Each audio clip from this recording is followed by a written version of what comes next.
The moment Sofia Russo's trembling hands sent ice water cascading across Dante Salvatore's custom suit, she knew her invisible life was over. The restaurant fell silent. The most dangerous man in the city stared at her, not with rage, but with something far more terrifying: interest. Within 48 hours, he would own her future. Within 6 months, he would own her heart. But tonight, as his dark eyes locked onto hers and a slow smile curved his lips, all she could think was, "I'm dead." Like this video, comment with your city so I can see how far this story travels, and follow to the end. Because what started as a $5 million bet became the most dangerous love story you'll ever hear. The fluorescent lights of Romano's bistro buzzed overhead, casting everything in that sickly yellow glow that made even fresh pasta look questionable. Sofia Russo moved through the cramped kitchen like a ghost, her body on autopilot after another 12-hour shift that would barely cover her mother's medication. "Order up, table 7. She grabbed the plates, scalding hot, always too hot, and shouldered through the swinging door into the dining room. Friday nights were hell, the place packed with people who had money to burn while she counted pennies for bus fare. "Excuse me, miss, this chicken is cold." "I asked for no onions. Do you people even listen? Can we get some service over here?" Sophia smiled, always smiled, even when her feet screamed and her lower back felt like it was held together with duct tape and prayer. She was 26 and felt 50, overweight, overlooked, and so tired she sometimes forgot what it felt like to want anything beyond sleep. She cleared table 12, stacked the dishes, and turned toward the kitchen. That's when she saw him. The man at table 1 didn't fit. Everything about him screamed wrong for Romano's, from the perfectly tailored black suit that probably cost more than her annual salary, to the way he sat with absolute stillness while chaos swirled around him. 2 men flanked him, standing rather than sitting, their eyes constantly scanning. Sophia had lived in this city long enough to recognize power. Real power, the kind that didn't need to announce itself. She tried to slip past, head down, invisible as always. "You." His voice cut through the noise. Low, precise. "Come here." Her stomach dropped. She looked up. He was younger than she expected, maybe mid-30s, with the kind of face that belonged in movies about dangerous men. Sharp jaw, dark hair pushed back, and eyes that seemed to calculate the worth of everything they touched, including her.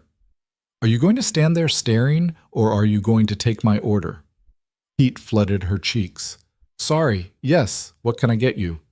"Whiskey, neat, and whatever your chef actually knows how to cook." "The lasagna is good." "Then lasagna." He handed her the menu without looking at it, his attention already back on the phone in his hand. Dismissed, like she was nothing. Sophia hurried to the bar, put in the order, and tried to ignore the way her hands shook.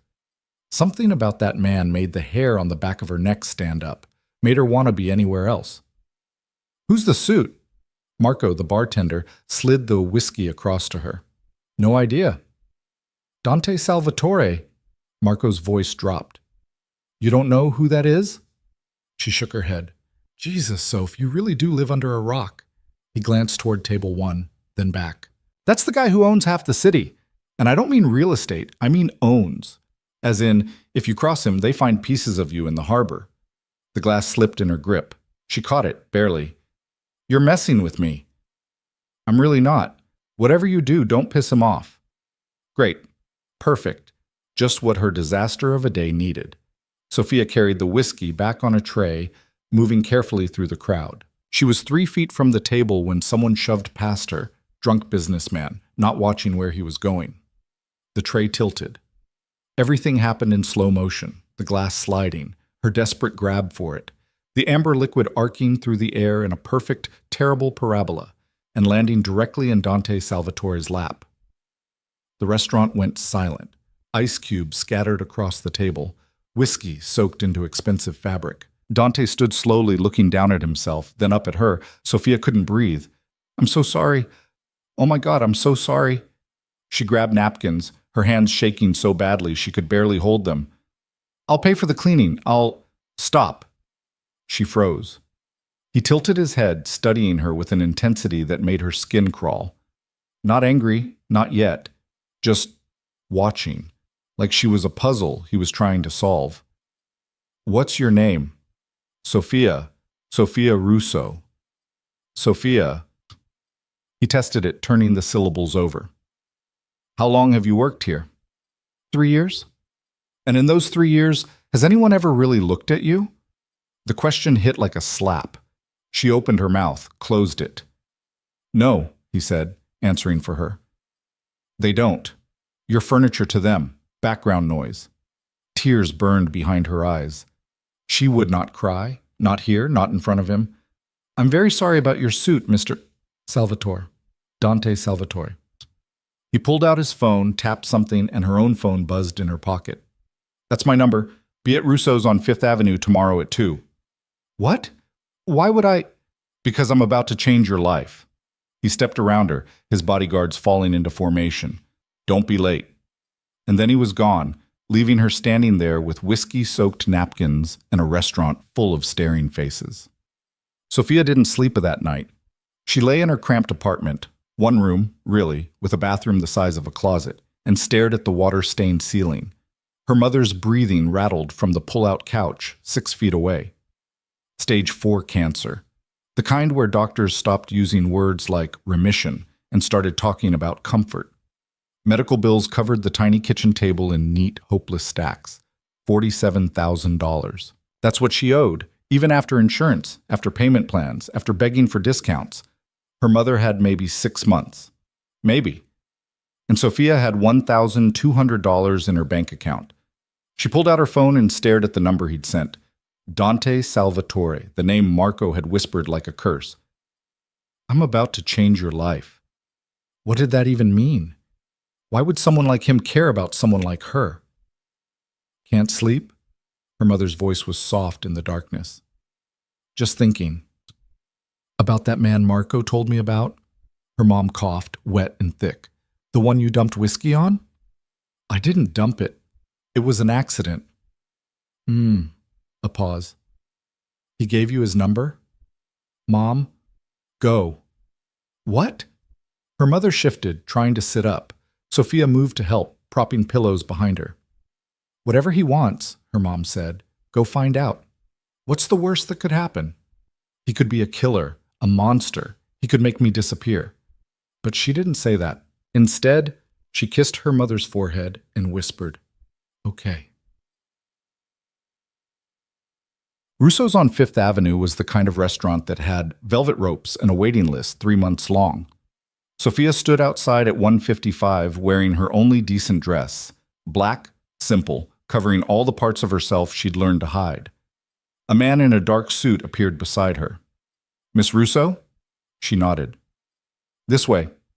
He led her through a side entrance, past the kitchen, and into a private dining room she hadn't known existed. Dante sat at the head of a long table, paperwork spread before him.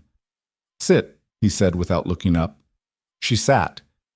He finished reading whatever document held his attention, signed it with a heavy pen, and finally looked at her. Really looked. Like he was cataloging every flaw, every extra pound, every insecurity she carried. You're late. I'm 3 minutes early. My time is valuable. Early is on time is late. Sophia bit back a response. She needed this, whatever this was. Why am I here? Dante leaned back in his chair. You're here because I have a problem, and you're the solution. I don't understand. My father, he said, the word carrying weight, is a man who believes in tradition, old world values. He thinks I need a wife, stability, an heir. His mouth curved into something that wasn't quite a smile. He's given me 6 months to produce a fiancé, or he hands my position to my cousin. I still don't understand what this has to do with me. I need someone no one will see coming, someone my enemies will underestimate, someone who looks like... He gestured at her. You. The words landed like stones. Like me, she repeated flatly. Soft, harmless, forgettable. He said it without malice, just stating facts. The kind of woman who fades into backgrounds, who powerful men ignore because they assume she's no threat. Sophia stood. I think I'm done here. Sit down. No, you want someone to insult? Find someone else. $5 million. She stopped halfway to the door. That's what I'll pay you, Dante continued. 6 months as my fiancée, then my wife. You play the role, you stand beside me at events, you smile for cameras, and when it's over, you walk away with 5 million in your account. Sophia turned slowly. You're insane. I'm practical. My father wants to see me settled. My enemies want to find weakness. You give me both. Someone who satisfies tradition while appearing to be exactly what you said. No threat, no danger. He pulled out a contract thick with legal text. 6 months, that's all I'm asking. Why would anyone believe you'd choose me? Because I'll tell them exactly what they expect to hear, that I found you refreshing, different from the vapid socialites who usually chase my money, that your authenticity appealed to me. He slid the contract across the table. It's a story they'll eat up because it confirms what they already believe, that I'm eccentric, unpredictable. And if I say no, then you go back to Romano's bistro and watch your mother die buried in medical debt. The cruelty of it stole her breath. How do you know about... I know everything, Sophia. It's my job to know. He tapped the contract. Take the deal. Save your mother. Give yourself a future. Her hands trembled as she picked up the paper. The numbers swam before her eyes. 5 million. Her mother could have the best care. Could die somewhere peaceful, not in that cramped apartment that smelled like disinfectant and defeat. What if I embarrass you? What if I can't? You'll learn. I'll provide everything you need. Clothes, training, whatever it takes to make this convincing. And after 6 months? We divorce quietly. You disappear with your money. We never see each other again. It sounded too easy. Too perfect. What's the catch? Dante's expression didn't change. The catch is that you'll spend 6 months in a world that will judge every breath you take. You'll be photographed, criticized, torn apart by people who think they're better than you, and you'll smile through all of it. He leaned forward. Can you do that, Sophia? Can you be invisible while everyone's watching? She thought about her mother, about the bills, about 3 more years of Romano's bistro until her body gave out completely. She thought about never being seen, never being valued, always being less than. Where do I sign? The transformation started immediately. Dante's people descended on her life like a tactical team. They packed up her apartment, moved her mother to a private care facility that looked like a resort, and installed Sophia in a guest room of Dante's mansion that was bigger than her entire previous living space. This is temporary, the woman explained. Mira, Dante's assistant, sharp-eyed and efficient. You'll move to the master wing after the engagement announcement. For now, we need to get you ready. Ready for what? Everything. The next 3 days were hell. Personal trainers who pushed her until she wanted to vomit. Nutritionists who analyzed every bite. A team of stylists who measured, photographed, and discussed her body like she wasn't standing right there. We'll need to minimize the hips. Dark colors. Nothing that draws attention to problem areas. Can we do something about the hair? It's so dull. Sophia stood on a pedestal in her underwear while strangers circled her and tried to remember why she'd agreed to this. $5 million. Your mother's care. A future. Stop looking so miserable. Dante's voice cut through the chatter. She turned. He leaned against the doorframe, watching the chaos with detached amusement. Easy for you to say. No one's discussing your problem areas. They wouldn't dare. He dismissed the team with a gesture. Give us the room. When they were alone, he circled her slowly, clinical, assessing. You hate this. What gave it away? Good. Use it. He stopped in front of her. Anger is better than defeat. Hold on to it. Why do you care? Because I need you sharp, not broken. A broken woman is obvious. An angry woman is dangerous. His eyes held hers. Which one are you? Sophia lifted her chin. I'm the woman taking your $5 million. His mouth twitched. Then let's make sure you earn it. The engagement announcement came 2 weeks later. Dante's PR team orchestrated it perfectly. A surprise proposal at a charity gala, complete with photographers who'd been tipped off in advance. Sophia wore a dress that cost more than her car, deep emerald green, fitted in ways that made her uncomfortable but somehow worked. Remember, Dante murmured as they entered the ballroom, you're in love with me. Besotted. grateful. I think I'm going to be sick. Don't. That dress is irreplaceable. The room sparkled with wealth. Crystal chandeliers, champagne towers, women draped in diamonds that could fund small countries. Sophia felt every eye turn toward them, felt the whispers start immediately. Is that really his fiancée? Where did he find her? She's so ordinary.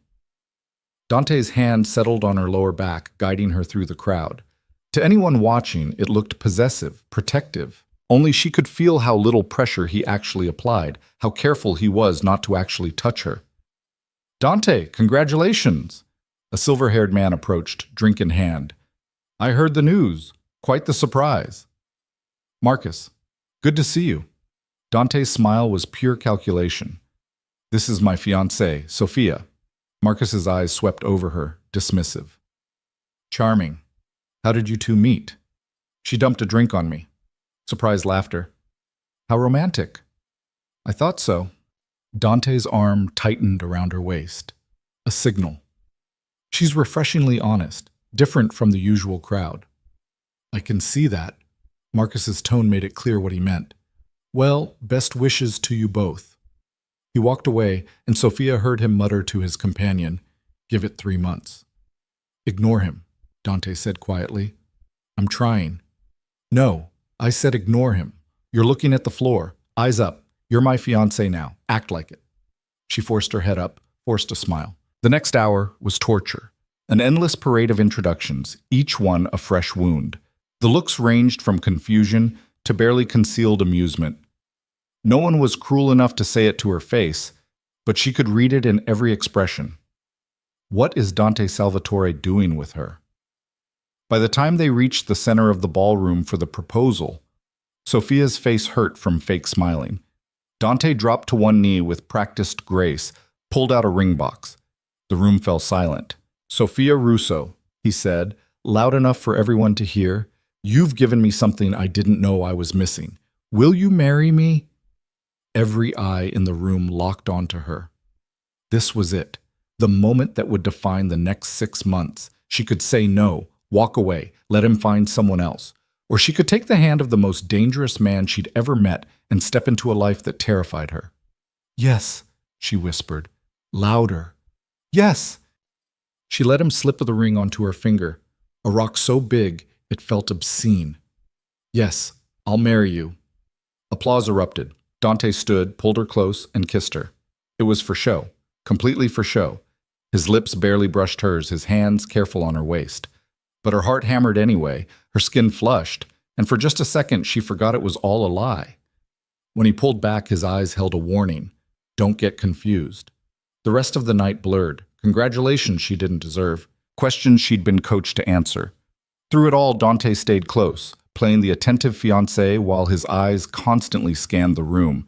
It wasn't until they were in the car heading home that he finally relaxed. You did well.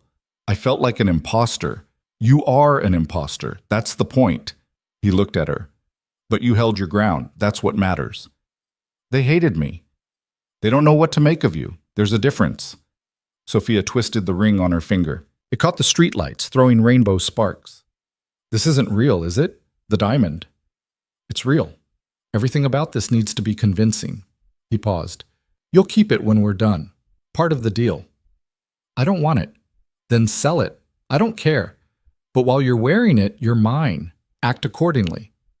The word mine shouldn't have sent a shiver through her. But it did.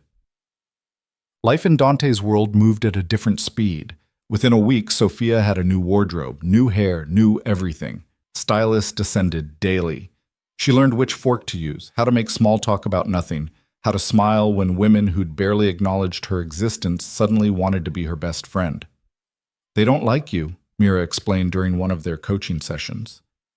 They like your proximity to power. Learn the difference. How do I know who's real? You don't. Assume everyone wants something. It was the loneliest advice Sophia had ever received. The nights were stranger still. She'd moved to the master wing as planned, but Dante maintained separate bedrooms. She'd see him at breakfast, him in suits, her in designer loungewear she'd never have chosen, and they'd discuss the day's schedule like coworkers. Dinner with the Castellanos tonight, 8 sharp. What do I need to know? Victor Castellano runs the Port Authority. His wife collects art and gossip. Compliment her taste. Don't mention politics. Anything else? Don't drink too much. You talk when you're nervous. He wasn't wrong. That night, sitting across from the Castellanos in a restaurant where the menu didn't list prices, Sophia watched Dante transform. He was charming, engaged, exactly the kind of man someone would build a criminal empire around. And when Victor made a comment about trading up from his previous lifestyle, Dante's hand found hers across the table. I didn't trade up, he said smoothly. I finally figured out what mattered. It was a lie. All of it. But Sophia felt her face flush anyway. Later in the car, she said, You're good at this. Pretending. I'm good at many things. Must be exhausting, never being real. He was quiet for a long moment. You assume I know the difference anymore. It was the most honest thing he'd said to her. 3 weeks into the engagement, Dante's father requested a meeting. Marco Salvatore doesn't request, Mira warned. He summons. They drove to an estate outside the city. Old money, old power, the kind of place that had been in the family for generations. Sophia's stomach churned the entire way. Stay quiet unless he asks you a direct question, Dante instructed. Be respectful, and whatever you do, don't show fear. What happens if I do? He'll eat you alive. Great. Fantastic. Marco Salvatore was 73 and looked like every nightmare about mob bosses made flesh. White hair, sharp eyes, and a stillness that reminded her of Dante. The resemblance was unsettling. So, Marco said after they'd been seated in his study, this is the girl. Her name is Sophia. I know her name. Marco's gaze raked over her. Stand up. Sophia stood, forcing herself not to shake. He circled her slowly. My son tells me you're different from the others, that you have substance. I try, sir. Do you love him? The question came like a blade. Yes, she lied. Interesting. Marco returned to his desk. Because when I look at you, I see a woman who's terrified, who doesn't understand what world she's entered.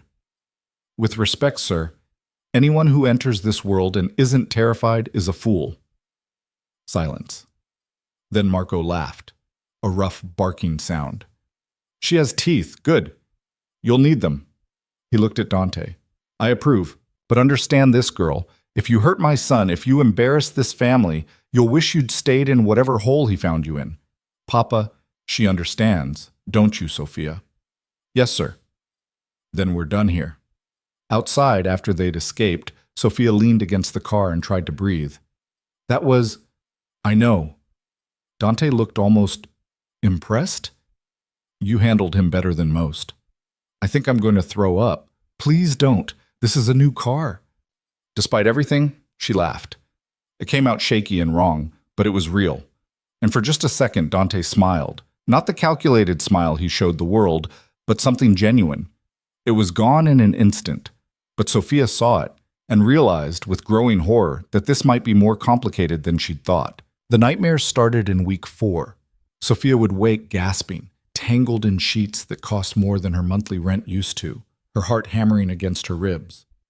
In the dreams, she was back at Romano's bistro, but everyone wore masks of Dante's face, watching her with those calculating dark eyes, while she served tables that stretched into infinity. She'd stumble to the bathroom, splash cold water on her face, and try to remember who she was supposed to be now. The girl from the restaurant felt like someone else's memory. You look like hell, Dante said over breakfast one morning, not looking up from his tablet. Good morning to you, too. I'm serious. You have the Metropolitan Museum benefit tonight. Every camera in the city will be there. Sophia poked at her egg white omelet, another nutritionist-approved meal that tasted like sadness. I'll manage. Will you? Now he looked at her, really looked. Because if you fall apart in public, it reflects on both of us. I'm not falling apart. You're not sleeping. Don't think I haven't noticed. Of course he'd noticed. Dante noticed everything. It was his superpower and his curse. Bad dreams, that's all. About? She set down her fork. Does it matter? Everything matters. If something's affecting your performance, my performance. The words tasted bitter. That's all this is to you, isn't it? One long performance. Dante's expression didn't change. What else would it be? She couldn't answer that, wouldn't let herself answer that. Because somewhere in the past month, the lines had started blurring in ways that terrified her more than Marco Salvatore ever could. The way Dante's hand automatically found the small of her back in crowds. The way he'd started explaining things to her, not talking down, but actually teaching her about his world. The way he sometimes looked at her when he thought she wasn't paying attention, like he was trying to solve an equation that kept changing. "Nothing," she said finally. "You're right, it's nothing." His phone buzzed, he glanced at it, frowned. "I need to handle something. Mira will prep you for tonight." He left without another word, and Sophia sat alone in the massive dining room, surrounded by luxury she still didn't feel entitled to touch. Her phone rang. Her mother. "Hey, Mama." "Sophia, oh, sweetheart, you should see this place." Her mother's voice was stronger than it had been in months. "They brought me fresh flowers this morning, real ones, not those grocery store things. And the doctor, he's so patient, he actually listens." Tears burned behind Sophia's eyes. "I'm glad." "Are you happy, baby?" The question landed like a punch. "I'm managing." "That's not what I asked."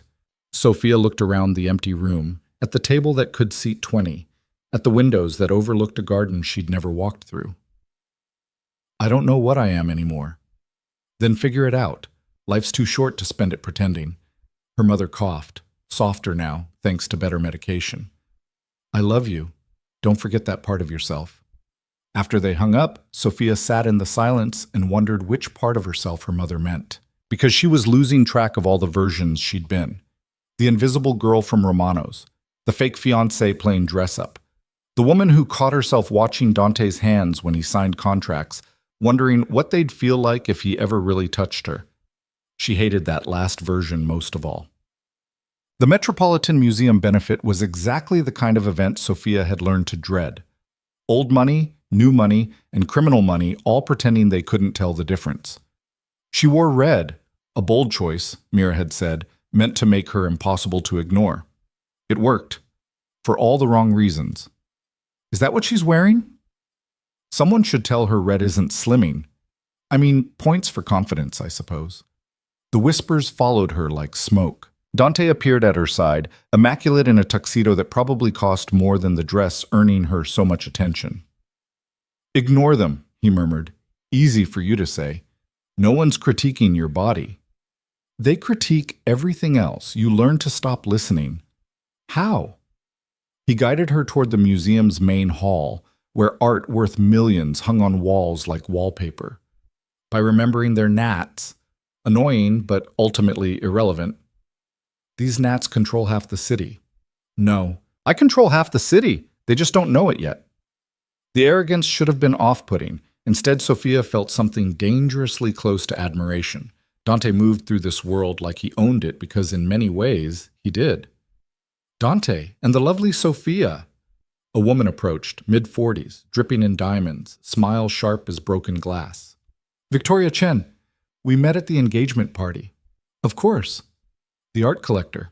Sophia had memorized the guest list like her life depended on it. Because it kind of did. "You remember." Victoria's surprise seemed genuine. "How sweet. Tell me, how are you adjusting to all this?" She gestured vaguely at the opulence surrounding them. "It's an adjustment," Sophia admitted. "I'm sure. Such a change from your previous circumstances." The pause before circumstances was deliberate. "What was it you did before? Waitressing?" Dante's hand tightened on her waist. A warning. "I worked in hospitality," Sophia said evenly. "It taught me a lot about people." "I'm sure it did." Victoria's smile didn't reach her eyes. "Well, enjoy the evening. Do try the canapes. They're divine." She drifted away, and Sophia released a breath she hadn't known she was holding. "Vulture," Dante muttered. "She was just establishing hierarchy, reminding you that you don't belong." He turned her to face him. "Don't let her. Don't let any of them." "How am I supposed to do that when they're right?" "They're not right. They're just cruel." Something flickered in his expression. "You want to know the truth about these people? Half of them are drowning in debt. The other half inherited everything they have and contributed nothing." "Victoria Chen?" Her great-grandfather was a smuggler, but 3 generations later, everyone forgets. And you? My father's a monster. My grandfather was worse. I'm just the latest version of the same story. He said it without emotion, like reciting facts from a textbook. The difference is, I don't pretend otherwise. Before Sophia could respond, a man approached, younger than most of the crowd. Expensive suit that didn't quite fit right. Something about him made her skin crawl. Cousin, Dante's voice went cold. I didn't realize you'd be here. Wouldn't miss it. The whole family's talking about your engagement. The man's eyes slid over Sophia like oil. Marco Salvatore Jr. We met briefly at... I remember, Sophia lied. She hadn't. But the way Dante's entire body had gone rigid told her everything she needed to know about this man. The famous Sophia. My uncle's quite taken with you. Junior smiled, and it was nothing like Dante's calculated expressions. This smile belonged on something that crawled out from under rocks. Though I have to admit, I don't quite see the appeal. No offense. None taken, Sophia said, even as her face burned. Junior. Dante's voice could have cut steel. Walk away. Touchy. I'm just making conversation with my future cousin-in-law. You're being an ass, which isn't conversation, it's just your natural state. Junior's smile faltered. Careful, cousin. Grandfather's watching. Wouldn't want him to think you can't control your temper. He glanced at Sophia. Or your woman. Dante moved so fast Sophia barely registered it. One moment Junior was standing there smirking. The next, Dante had him by the lapels, voice dropping to something lethal. Say one more word about her. Just one. See what happens. Dante? Sophia touched his arm, felt the tension coiled there like a spring about to snap. For a horrible second, she thought he wouldn't stop. That he'd actually hurt Junior right here, in front of everyone. Then he released him with a shove that sent Junior stumbling back. Stay away from her, Dante said. That's not a request.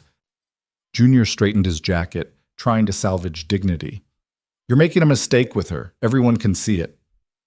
Then everyone's an idiot. After Junior slunk away, Dante turned to Sophia. His jaw was clenched so tight she could see the muscle jumping. I'm sorry. That was hot, she blurted out, then immediately wanted to die. I mean, unnecessary. That was unnecessary. His eyebrow lifted. Hot? I didn't say that. You definitely said that. I'm going to get a drink.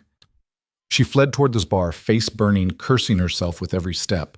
What was wrong with her? This wasn't real. None of this was real. Dante had defended her because it served the illusion, not because he actually cared. She needed to remember that. The bartender handed her champagne she didn't want. She was bringing it to her lips when someone bumped her elbow hard enough to slosh liquid onto her dress.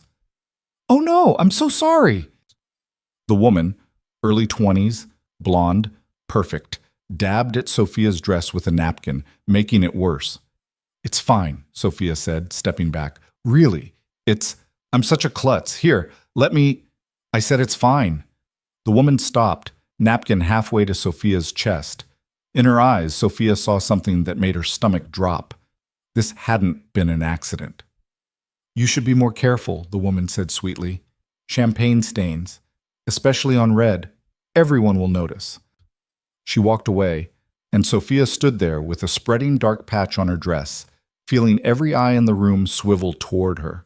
Victoria Chen appeared at her elbow, tisking. What a shame, and it was such a bold choice. Please excuse me.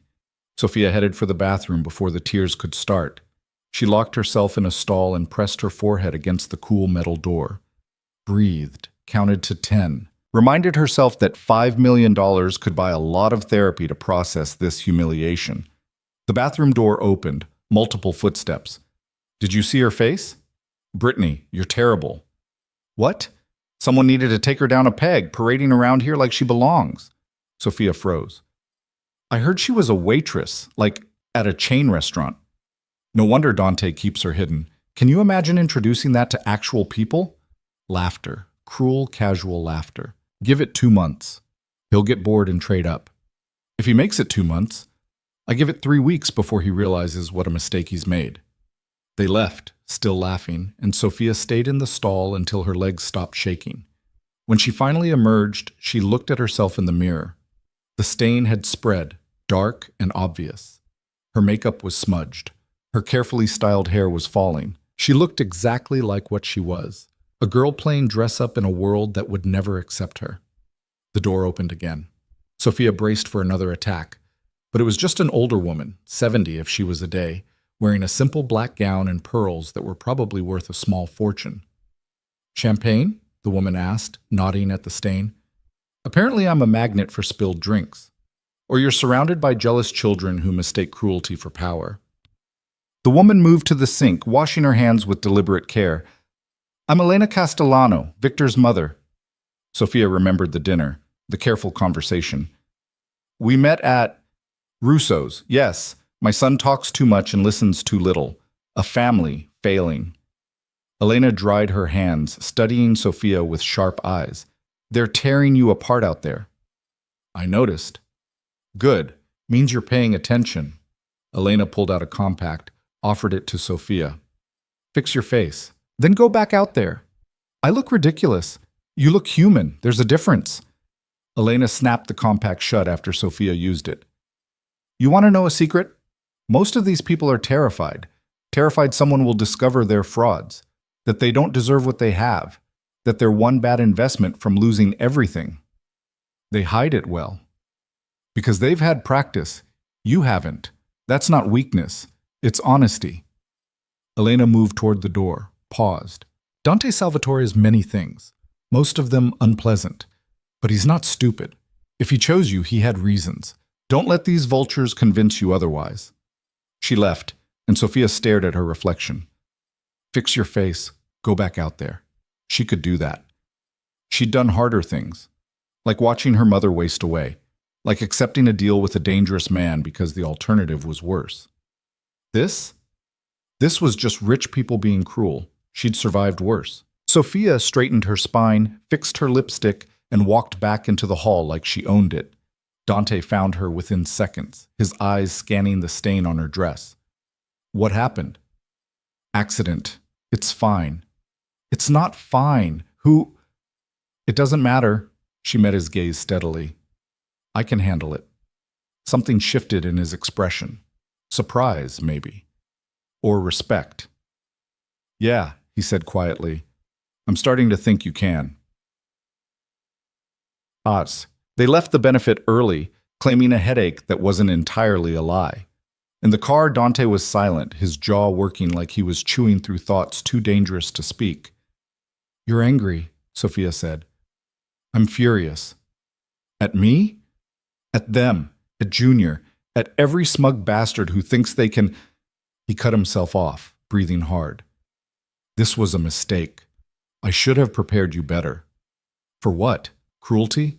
I've been fat my whole life, Dante. You think this is my first time being bullied?" He turned to look at her, really look. "That doesn't make it acceptable."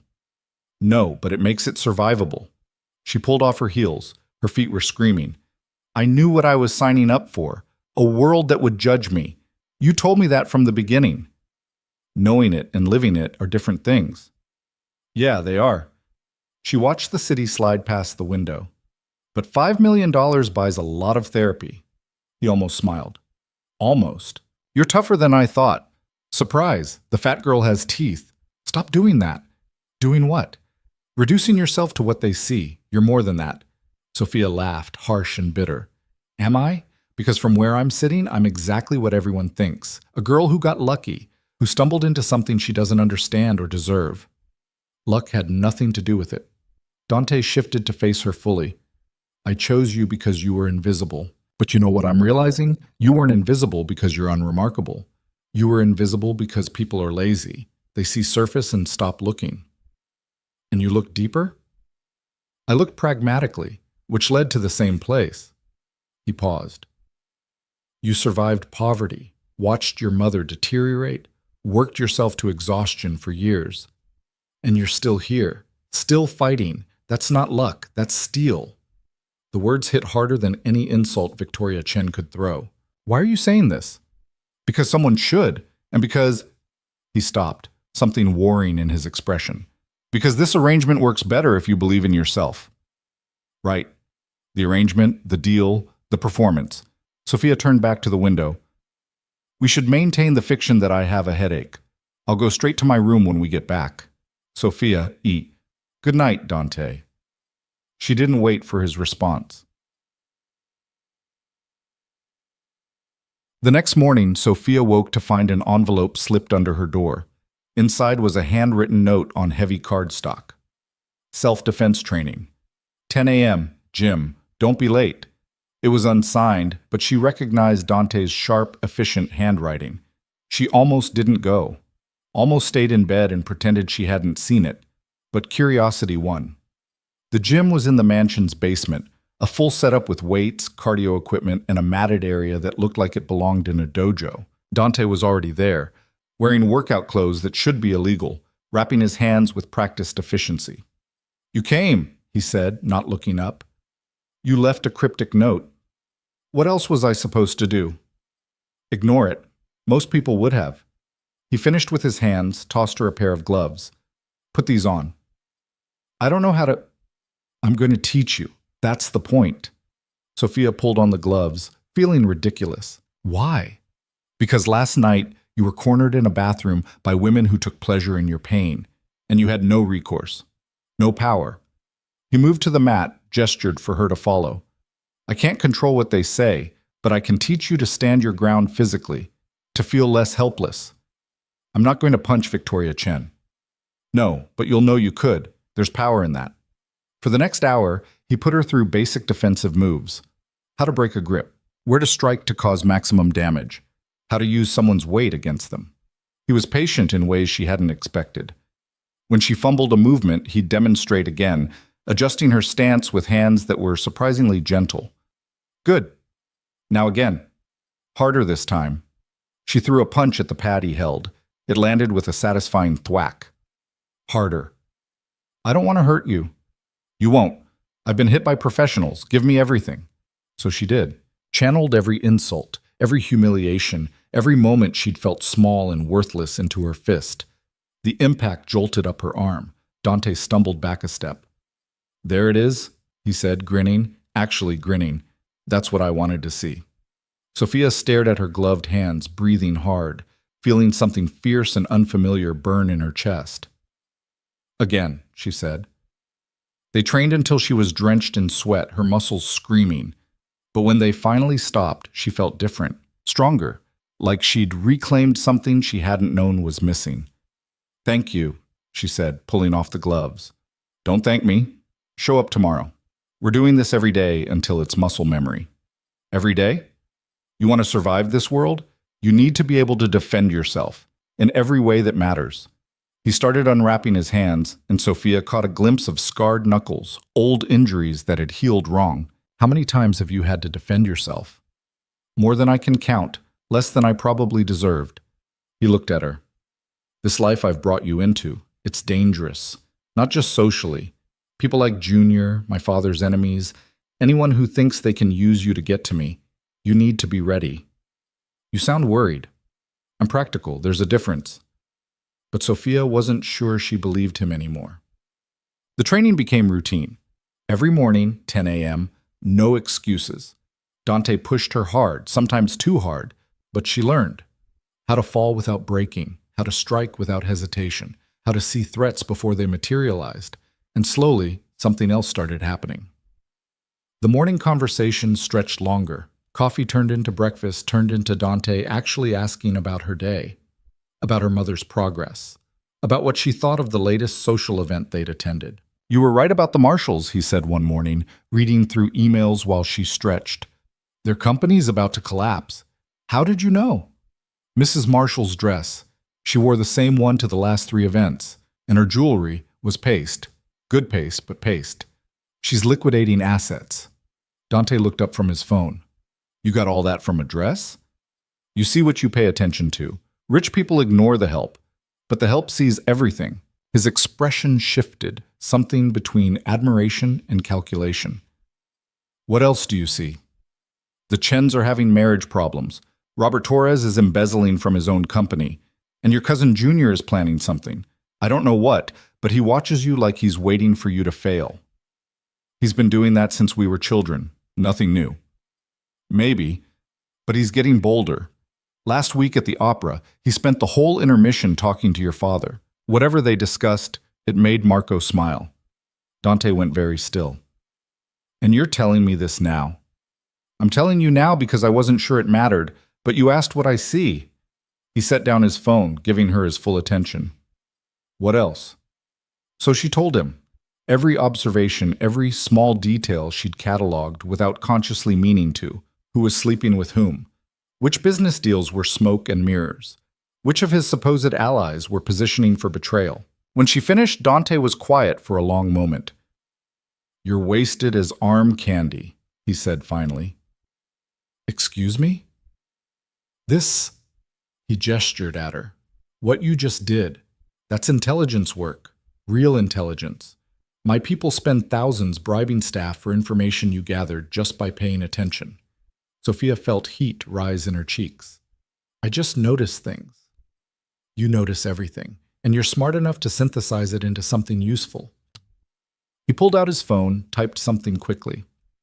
From now on, you brief me after every event, everything you observed, everyone who stood out. That's not part of our deal. Consider it an amendment. You give me intelligence, I give you... What do you want? What? Name it. What would make this arrangement more bearable? Sophia thought about it, about what she actually wanted versus what she thought she should want. Time with my mother, real time, not just phone calls. Done. Wednesdays and Sundays, no obligations. Anything else? Teach me about your business, the real business, not just the social politics. His eyebrows rose. Why? Because I'm tired of being decoration. If I'm going to be part of this world, I want to understand it. She met his gaze steadily. And because I think you're lonely. I think everyone around you either fears you or wants something from you. And maybe having one person who's just curious might be nice. The silence stretched. That's a dangerous thing to offer, Dante said quietly. I'm starting to realize everything about you is dangerous. His mouth quirked. And yet you're still here. $5 million is very motivating. Is that still why you're here? The question hung between them like smoke. Sophia should have said yes. Should have reinforced the boundaries, reminded them both this was temporary. Instead, she said, ask me again in a month. Something flashed in Dante's eyes, surprise maybe, or something more complicated. Deal, he said. And just like that, the arrangement shifted into something neither of them had planned for. Something that felt dangerously close to real. The shift happened gradually, then all at once. One morning, Sophia woke up and realized she'd stopped counting the days until her contract ended. Stopped mentally calculating how much longer she had to endure this life.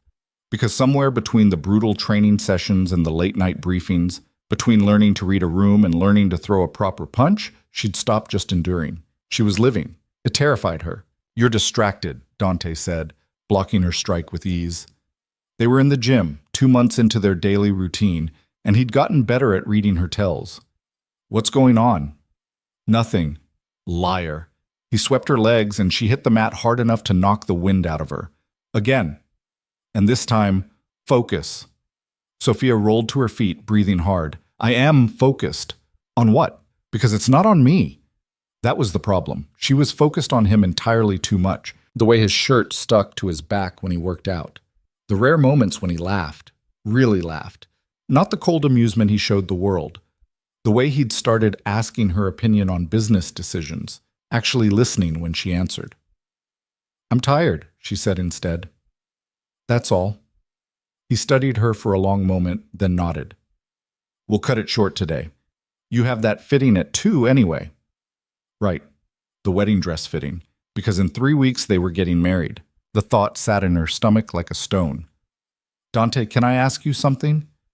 You're going to anyway. Why haven't you ever been married? Before all this, I mean. His expression shuddered. That's a complicated question. We've got time. He unwrapped his hands slowly, not looking at her. I was engaged once, long time ago, before I took over the family business. Sophia waited. She'd learned that silence made him talk more than questions ever could. Her name was Elena, not Castellano, different Elena. She was soft, kind, everything I wasn't. He tossed the wraps aside. My father told me she'd make me weak, that love was a liability in our world. I told him to go to hell. What happened? Junior happened. He convinced her I was dangerous, showed her pictures of things I'd done, things I had to do to survive. She left. Dante's jaw tightened. She was right to. I was dangerous, still am. But your father was wrong. Was he? She's alive, married to some accountant in Connecticut with 3 kids and a dog. She got out. He finally looked at Sophia. If she'd stayed with me, she'd have ended up collateral damage. That's what happens to people I care about. The weight of that confession hung between them. Is that why you chose me? Because you knew you wouldn't care? I chose you because you were convenient, smart, underestimated. He paused. And yes, because I thought I could keep my distance. Could? The word slipped out before she could stop it. Past tense? Dante moved closer, and Sophia's heart hammered against her ribs. He reached out, and for one insane moment she thought he might touch her face. Instead, he pulled a piece of lint from her hair. You should shower. You'll be late for your fitting. He walked away, leaving her standing there with her pulse racing and her thoughts in chaos. The wedding dress fitting was torture. Mira had chosen 3 options, each more elaborate than the last. White silk, lace beading that probably cost more than Sophia's childhood home. She stood on a platform while seamstresses pinned and tucked, trying not to think about the fact that this dress was for a wedding that wasn't real. Except it was starting to feel real. The bust needs taking in, one seamstress said. And the waist. Definitely the waist. Maybe if we add a panel here. I can hear you, Sophia said quietly. They stopped, needles hovering. We're just trying to make it perfect, the head seamstress said, not unkindly. I know, but you don't need to pretend I'm not in the room while you discuss my flaws. Mira cleared her throat. Ladies, give us a moment. When they were alone, Mira studied Sophia with that sharp, assessing gaze that missed nothing. You're different lately. Am I? Less broken. More angry. Mira smiled. I like it. Yeah, well, anger's easier than whatever else this is. You mean feelings? For Dante? Sophia's head snapped up. I don't... Please. I've worked for him for 6 years. I know what he looks like when he's going through the motions. And lately... Mira shook her head. He's not going through the motions anymore. It's an act, all of it. Maybe it started that way, but people are complicated. Feelings don't follow contracts. Mira moved closer, dropping her voice. Be careful.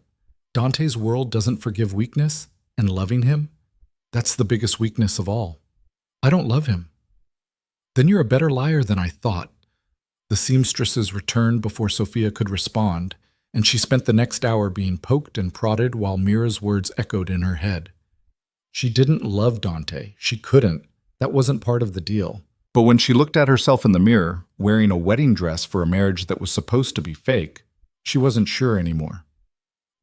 That night, Dante had a business dinner, the kind she wasn't invited to, which was fine. She needed space, time to clear her head and remember who she was. Instead, she found herself in his study. She'd been in here before for their briefings, but never alone, never with the freedom to actually look around. The room was all dark wood and leather, shelves lined with books that looked actually read. A chess set sat on the side table, pieces frozen mid-game. Sophia moved to his desk. Papers were stacked neatly, contracts, financial reports, things she probably shouldn't be seeing. She wasn't trying to snoop, just trying to understand. A folder caught her eye. Her name on the tab. She knew she shouldn't, knew opening it violated every boundary they'd established. She opened it anyway. Inside were reports, background checks on her mother, everyone she'd ever known. Photos from before, her at Romano's, leaving the apartment, living her invisible life. Notes in Dante's handwriting about her routines, her vulnerabilities, her debts. This was how he'd chosen her. Not chance, not fate. Cold calculation.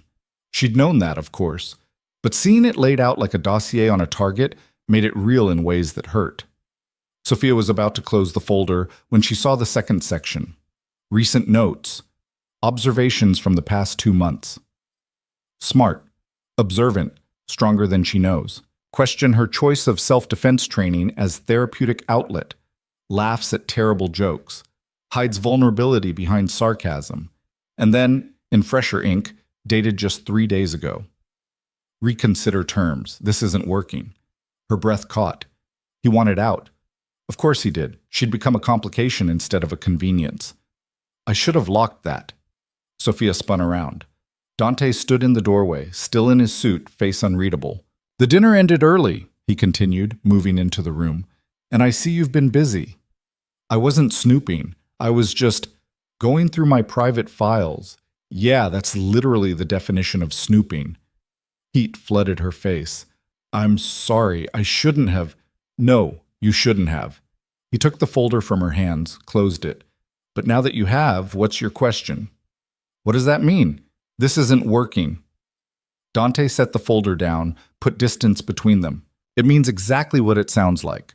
This arrangement we made, it's not working. Because I'm screwing up? Because I'm not good enough at playing to... Because you're too good at it. He turned to face her. You were supposed to be a convenient fiction, a solution to a problem. But you've become... What? A complication. He said it like a curse. I don't do complications, Sophia. I don't do feelings or attachments or any of the things that make people vulnerable. Then why are you looking at me like that? Like what? Like I matter. The silence stretched between them, thick and charged. You should go, Dante said finally. No. Sophia No. You don't get to do this. Pull me into your world, make me care, make me... She stopped, the words catching. Make me feel like I'm more than just a transaction, and then shut down the second it gets complicated. I'm trying to protect you. From what? Your enemies? Your father? Or from you? All of it. He moved closer, and she saw something raw in his expression. You think I don't know what I am? What this life does to people? Elena got out because I let her, but you, I'm not Elena. No, you're not.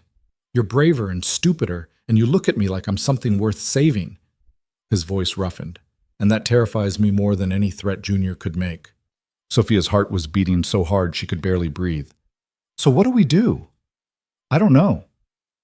That's not good enough. It's all I have. She should walk away. Should remember this was always going to end. Should protect herself while she still could.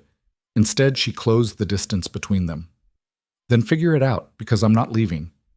Sophia, I'm not leaving, she repeated. So either throw me out, just maybe you want me to stay. Dante stared at her like she'd just detonated a bomb. Maybe she had. This is a mistake, he said. Probably. It'll end badly. Most things do. I can't promise you anything. Not safety, not happiness, not... She kissed him. It wasn't planned, wasn't smart, but she kissed him anyway, rising on her toes to reach, hands fisting in his shirt to keep from shaking. For one terrible second, he didn't respond, just stood frozen while she made a complete fool of herself. Then he kissed her back. His hands came up to frame her face, gentle, despite the intensity in his eyes. The kiss was nothing like she'd imagined, not rough or demanding, but searching, like he was trying to solve a problem with his mouth. When they broke apart, both breathing hard, Dante rested his forehead against hers. This changes everything, he said. I know. The deal, the arrangement, I know. We should talk about, later. She kissed him again, softer this time. We'll figure it out later. They didn't make it to later. They made it to his bedroom, shedding clothes and complications in equal measure. And when Dante touched her, really touched her, like she was something precious instead of something to be used, Sophia understood what Mira had meant. This was the biggest weakness of all. But she was done being afraid of it. Morning came too fast. Sophia woke tangled in sheets that smelled like Dante, in a bed she'd never slept in before. He was already up, standing by the window in just his pants, looking out at the garden with an expression she couldn't read. "Hey," she said softly. He turned. "Hey." Awkward silence, the kind that happened when people crossed lines they couldn't uncross. "We should probably talk," Sophia started. "My father's coming to dinner tonight." The non sequitur threw her. "What? Marco?" "He called this morning. Wants to discuss wedding details." Dante's jaw was tight. "He's bringing Junior." "Oh. Yeah. Oh." He moved to the bed, sat on the edge.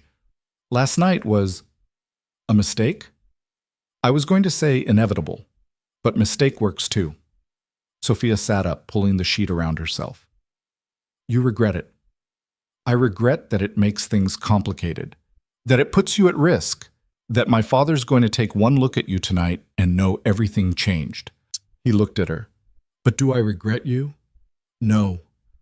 That's the most romantic thing anyone's ever said to me, and it's still depressing." Despite everything, he almost smiled. "Romance isn't my strong suit." "Really? I hadn't noticed." This time he did smile, and Sophia felt her chest tighten. This was dangerous. This was exactly what she'd promised herself wouldn't happen, but it was also the most real thing she'd felt in years. "So what do we do?" she asked. "Tonight, we play the game." Happy couple, excited about the wedding. His expression hardened. "And we give my father and Junior nothing, no ammunition, no weakness. They're going to know something's different. Probably, but knowing and proving are different things." He stood, started getting dressed. "Stay sharp, trust no one, and whatever happens, don't let them separate us." "You're scaring me." "Good. Fear keeps you alive." The dinner was a disaster waiting to happen. Marco arrived at 7 sharp, Junior slinking behind him like a shadow. Sophia wore a conservative blue dress, Mira's choice, designed to look respectful and demure. "Sophia!" Marco pulled her into a hug that felt like a threat. "You look lovely." "Doesn't she look lovely, Junior?" "Lovely," Junior echoed, his eyes crawling over her in ways that made her skin itch. Dante's hand found her back, fingers pressing hard enough to leave marks. "A warning. Shall we eat?" Dante said, voice pleasant and dangerous. Dinner was tense. Marco dominated the conversation, telling stories from Dante's childhood that painted him as either ruthless or weak depending on the punchline. Junior laughed at all the right moments, playing the dutiful nephew. Sophia ate mechanically, watching the dynamics. Marco testing Dante, Junior watching for cracks, both of them circling like sharks. "So, Sophia," Marco said over dessert, 3 weeks until the wedding. Excited?" "Very much." "No doubts? No cold feet?" "Should I have doubts?" "Most women would. Marrying into this family." He sipped his wine. "We're not easy people." "I'm starting to notice that," Junior snorted. Marco's eyes narrowed. "She's got spirit," Marco said. "I'll give you that. But spirit doesn't survive long in our world." "She's survived everything you've thrown at her so far," Dante said quietly. "Have we thrown anything? I thought we'd been welcoming." "You've been testing. There's a difference." The temperature in the room dropped 10 degrees. "Testing implies I'm not sure of something," Marco said. "I'm very sure of what I see. A girl out of her depth, playing a role she doesn't understand." Sophia felt Dante tense beside her, felt the fury radiating off him. "With respect, sir," she said, keeping her voice level, "you see what you expect to see. Maybe that's the point." Silence. Junior's eyes widened. Even Dante looked surprised. Marco set down his glass very carefully. "Explain." "You wanted Dante to marry someone traditional, someone who wouldn't threaten the business or the family structure, someone you could control." She met his gaze steadily. "I'm that on the surface, but underestimating people is dangerous. Your son taught me that." "Did he now?" Marco's smile was cold. "And what else has my son taught you?" "That power isn't always loud, that sometimes the most dangerous people are the ones everyone ignores." She paused. "That love can be a weapon or a weakness, depending on how you use it." "Love." Marco said the word like it tasted bad. "Is that what this is? That's what you wanted, isn't it? A love match to satisfy tradition?" I wanted stability, an heir, a woman who knew her place. Then you got exactly what you asked for. Sophia stood, done with this game. If you'll excuse me, I need some air. She walked out before anyone could respond, her heart hammering. That had been stupid, reckless. Exactly the kind of thing Dante had warned her against. She made it to the garden before footsteps followed her. That was either the bravest or stupidest thing I've ever seen. She turned. Junior stood there, hands in his pockets, that oily smile in place. I vote stupid, he continued. You just made an enemy of the most dangerous man in the city. I thought that was Dante. Dante's dangerous to strangers. Marco's dangerous to family. Junior moved closer. You should have stayed in your lane, Sophia, played the grateful little wife. Instead, you showed teeth, and now he's going to crush you. Is there a point to this conversation? The point is, I'm offering you a way out. Excuse me? Junior pulled out his phone, showed her a photo. Dante meeting with someone she didn't recognize, time-stamped from 2 days ago. Know who that is? Junior asked. She shook her head. FBI, your fiancé's been meeting with federal agents, cutting deals to save his own skin. Junior pocketed the phone. When this all comes crashing down, and it will, you'll be collateral damage. Unless you're smart. And let me guess. You're offering to protect me? I'm offering you the same deal Dante gave you. Money, security, a way out. All you have to do is walk away. Let the engagement fall apart publicly. Give Marco a reason to hand the business to me instead. You're insane. I'm practical. Dante's going down. Take the exit while you can. Sophia's mind raced. This was a trap. Had to be. But the photo looked real. And Dante had been secretive lately about certain meetings. I need to think about it, she said carefully.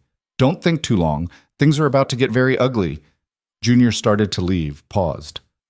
Oh, and Sophia? That little speech in there?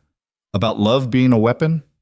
You were right, and Marco's about to teach you exactly how sharp that weapon can be.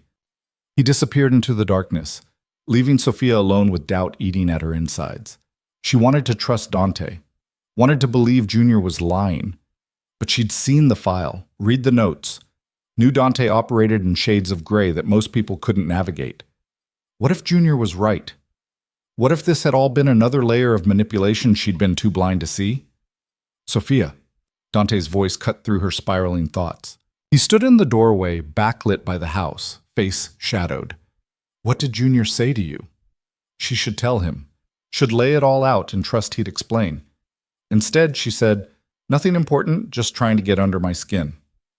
Did it work? No. The lie tasted bitter, but until she knew the truth, she couldn't risk showing her hand. Dante studied her for a long moment.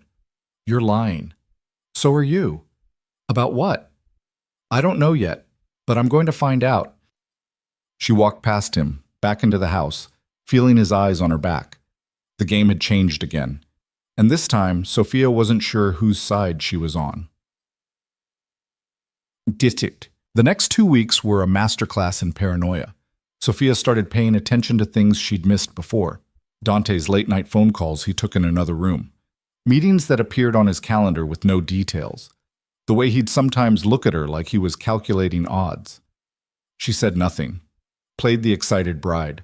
Smiled through final dress fittings and menu tastings while her mind spun conspiracy theories. Was Junior telling the truth? Was Dante cutting deals that would destroy them all? Or was this exactly what Junior wanted? Doubt, division, weakness? The training sessions continued, but they felt different now. Less about building her up, more like Dante was preparing her for war. You're distracted again, he said, blocking her strike. I'm fine. You're sloppy. If I were an actual threat, you'd be dead. Maybe I'm tired of training for threats that never come. They're coming. Trust me. That's the problem, isn't it? Trust. Dante lowered his hands. What's that supposed to mean? It means I don't know what's real anymore. This, us, any of it. Sophia, are you working with the FBI? The question hung there like a grenade with the pin pulled. Dante's expression went carefully blank. Who told you that? Does it matter? Is it true? It's complicated. That's not an answer. It's the only answer I can give you right now. Sophia stepped back, something breaking in her chest. You are. You're cutting a deal. I'm protecting you. By lying to me? By making me a pawn in whatever game you're playing? By keeping you alive? His control cracked. You think this is about deals? About my father or Junior or any of it? This is about the fact that everything I've built is about to come crashing down, and the only way to keep you safe is to make sure you're not standing in the rubble when it does. Then let me decide. Let me choose whether I want to be safe or whether I want to stand with you. It's not that simple. It is that simple. Either you trust me or you don't. They stared at each other, both breathing hard, and Sophia saw it in his eyes. He didn't trust her. Not completely, maybe not at all. The wedding's in 5 days, Dante said finally. After that, we'll talk. I'll tell you everything, but right now I need you to trust that I'm doing what's necessary. That's not good enough. It has to be. No, it doesn't. Sophia left the gym, left Dante standing there, and went to her room. Locked the door. And for the first time since agreeing to this insane arrangement, let herself cry. Because somewhere along the way, she'd fallen in love with a man who would never fully let her in. And that hurt worse than any insult Victoria Chen could throw. The next morning, she found a note slipped under her door. We need to talk. Midnight, the study. Come alone. D. But the handwriting was wrong. Too slanted, too careful. This wasn't from Dante, which meant someone was setting a trap. And Sophia had to decide whether walking into it was the stupidest or bravest thing she could do. She thought about everything Dante had taught her, about reading situations, about trust and betrayal, about the fact that in his world, hesitation got you killed. At 11:55 p.m., she walked to the study. The door was ajar, lights off. Every instinct screamed at her to turn around. She pushed the door open anyway. Hello, Sophia. Not Dante's voice. Junior stepped from the shadows, and he wasn't alone. 2 men flanked him, faces she didn't recognize.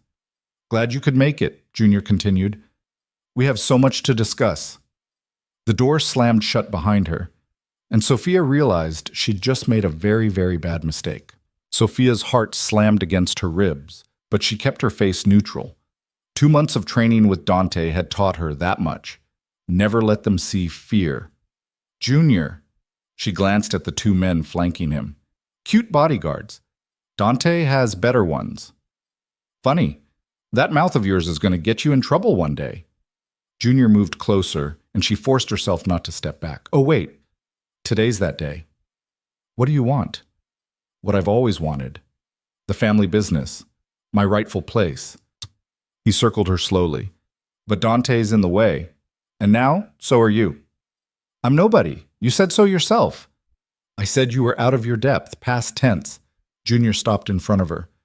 Turns out you're smarter than you look. All those little observations you've been feeding Dante, the intelligence you've been gathering, you've made yourself valuable, which makes you dangerous. Sophia's mind raced. How did he know about the briefings?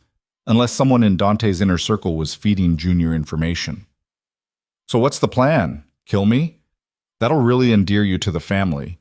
Kill you? Please, I'm not a monster. Junior's smile said otherwise. I'm just going to make you disappear for a few days, long enough for Dante to lose his mind looking for you, long enough for him to make mistakes. And when Marco sees how weak his son has become over a woman, he'll give you what you want. Exactly. See? You are smart. One of the bodyguards moved behind her. Sophia felt the prick of something sharp against her neck. Don't fight it, Junior said. This'll be easier if you just... Sophia drove her elbow back hard, exactly like Dante had taught her. Felt it connect with something soft. The man behind her grunted, stumbled. She spun, using his momentum against him, and slammed her palm up into his nose. Blood spurted. He went down. The second bodyguard lunged for her. She ducked, swept his legs, and he crashed into Junior. For one beautiful second, she had a clear path to the door. Then Junior's hand closed around her hair, yanking her back so hard her scalp screamed. Stupid, he hissed in her ear. You're just making this harder on yourself. Pain exploded across her skull as he slammed her head against the desk. Once. Twice. The room tilted, darkened at the edges. Get her in the car, Junior snapped. And someone find the other syringe before she... The study door exploded inward. Through her blurred vision, Sophia saw Dante, saw the gun in his hand, saw the expression on his face that made Junior go very, very still. "Let her go." Dante's voice was flat, dead. The voice of a man with nothing left to lose. "Or what? You'll shoot me? Your own cousin?" "Without hesitation." Junior laughed, but it sounded forced. "You won't. Marco would never forgive." The gunshot was deafening in the enclosed space. Junior screamed. The hand in Sophia's hair released as he crumpled, clutching his leg where blood bloomed through expensive fabric. "I said let her go." Dante's gun swung to the bodyguards. "You two, out! Now!" They ran. Sophia slumped against the desk, head pounding, trying to focus. Dante moved to her side, one hand steadying her while the gun stayed trained on Junior. "Can you walk?" She nodded, even though the room was spinning. "Good. Because we're leaving." "You shot me!" Junior's voice was high with shock and pain. "You actually shot me!" "Be grateful I aimed low. Next time I won't." Dante pulled out his phone with his free hand, never taking his eyes off Junior. "Mira, code red. We're leaving in 10 minutes. Have everything ready." Dante, Sophia's voice came out wrong, slurred. He said, "Someone's feeding him information. Someone close to you." "I know. We'll deal with it later." He helped her toward the door, keeping Junior in his peripheral vision. "Can you make it to the car?" "Yeah, I think so." They were almost to the hallway when Junior's voice stopped them. "This doesn't change anything. You're still going down. The FBI, the indictments, all of it. And when it happens, everyone you care about burns with you." Dante turned back, and Sophia saw something terrible in his expression. "You're right," he said quietly, "which is why I'm getting her out before that happens." Understanding hit Sophia like ice water. "What?" "We'll talk in the car. Come on." "No, talk now. What did he mean, indictments?" "Sophia, what did he mean?" Dante's jaw tightened. "It means everything Junior said was true. The FBI has been building a case against my father for years, and they offered me a deal, testify against him, walk away clean." The words hit like physical blows. "You're turning on your own father. I'm choosing survival over loyalty to a man who never showed me any." He pulled her toward the stairs. "And I'm choosing you over this whole damn empire." They made it to the ground floor before Sophia's legs gave out. Dante caught her, lifted her like she weighed nothing. "I've got you," he murmured. "Just stay with me." The garage was chaos. Mira had 3 bags packed, a car running, and an expression that said she'd been expecting this. "How bad?" she asked, looking at Sophia's head. "Concussion, probably. We need to move." "Hospital?" "Can't risk it. Junior will have people watching." Dante settled Sophia in the back seat, climbed in beside her. "There's a safe house upstate, doctor I trust. We'll go there." Mira got behind the wheel, and they were moving before Sophia could process what was happening. "My mother," she managed. "We can't leave her already handled. She's being moved to a private facility under a different name, protected." "How long have you been planning this?" Dante's hand found hers in the darkness. "Since the night you kissed me. Since I realized I couldn't protect you and stay in this world. So I chose you." Tears burned behind her eyes, mixing with the pain pounding through her skull. "You should have told me." "I know. I thought you were betraying me." "I know that too. I hate you." "I know." His voice cracked. "But you're alive, so I'll take it." Sophia closed her eyes, exhaustion and pain pulling her under. The last thing she felt was Dante's hand tightening around hers. The last thing she heard was him whispering, "I'm sorry. For all of it." Then darkness swallowed her whole. She woke to white walls and the smell of antiseptic. For one terrible moment, she thought she was back in the hospital with her mother, watching cancer eat away at the only family she had. Then Dante's voice cut through the fog. "Easy. Don't try to sit up yet." Memory crashed back. Junior, the study, the gunshot. "Where are we?" "Safe house, about 3 hours north of the city." Dante sat beside the bed, looking like he hadn't slept in days. "The doctor checked you over. Mild concussion, some bruising, but you'll be okay." Sophia touched her head, felt bandages. How long was I out? 18 hours. You kept drifting in and out. He paused. You called me a bastard at one point. Pretty sure you meant it. I did. Fair. She looked around the room, small, sparse, nothing like the mansion. Where's Mira? Handling cleanup, making sure your mother's secure, dealing with the fact that I shot my cousin. He scrubbed a hand over his face. Marco's going to come after us. Hard. Then why aren't we running farther? Because running forever isn't living. And I promised you a life, not just survival. Dante stood, moved to the window. The FBI has everything they need, my testimony, documents, recordings. In 3 days, they're arresting Marco and half the family, including Junior. You're really doing it, burning it all down. I'm burning down the parts that deserve to burn. The trafficking, the violence, the people who treat human beings like commodities. His reflection in the window was hard. My father built an empire on suffering. I'm ending it. And after? What happens to you? Witness protection, most likely. New name, new life. The deal protects me from prosecution, but not from revenge. He turned to face her. Which is why you need to disappear too. New identity, money to start over, somewhere far from here. Sophia sat up despite the pounding in her head. Alone? It's the only way to keep you safe. That's not what I asked. Dante crossed back to the bed, knelt beside it so they were eye level. The wedding was supposed to be a cover, a way to satisfy my father while I prepared to betray him. But somewhere along the way, it became real for me. You became real.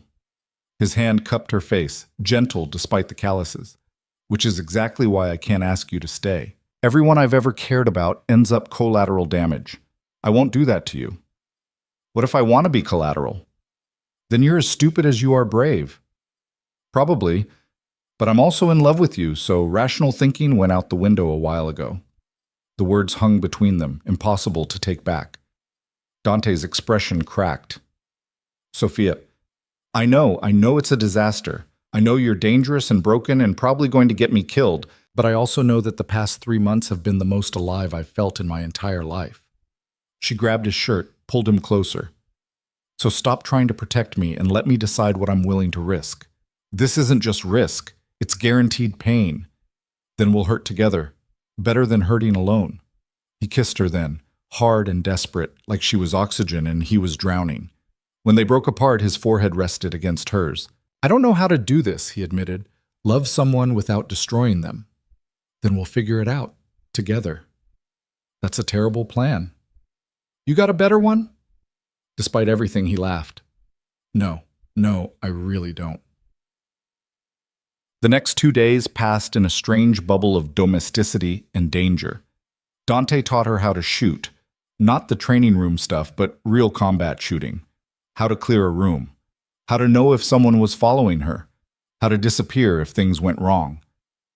You're preparing me for war, she said after a particularly intense session. I'm preparing you for reality. My father has people everywhere. When the arrests happen, they're going to scramble. Some will go to ground. Others will come for revenge. Against you. Against anyone I care about, which unfortunately now includes you. Sophia checked the gun's magazine like he'd taught her. Your flattery needs work. I'm serious. Once this starts, there's no going back. You need to be ready. I am ready. She wasn't, not really, but she was done being the helpless girl everyone underestimated. That night, Mira arrived with news that made Dante go pale. Your father knows, she said without preamble.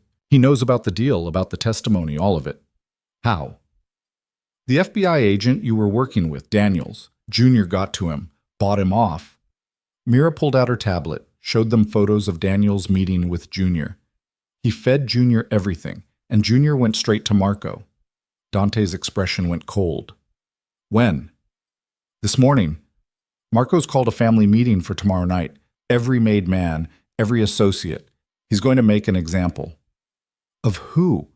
Mira looked at Sophia. Anyone connected to his son's betrayal. The implication was clear. He doesn't know where we are, Dante said. Doesn't matter. He has your mother, Sophia. Moved her from the facility to an undisclosed location. Says if you don't turn yourself over by tomorrow night, he'll make her death slow. Sophia's blood turned to ice. No, he wouldn't. He absolutely would. Marco doesn't bluff. Then we go to the FBI. They can protect her. Mira shook her head. Daniels was the only agent who knew the safe house location. With him compromised, we can't trust anyone in the bureau. Dante stood, started pacing. Options? We run. Take Sophia and disappear so deep Marco will never find you. And leave my mother to die? Sophia's voice cracked. Absolutely not. Sophia, no, I won't do it. I won't survive because she didn't. She looked at Dante. We have to get her out.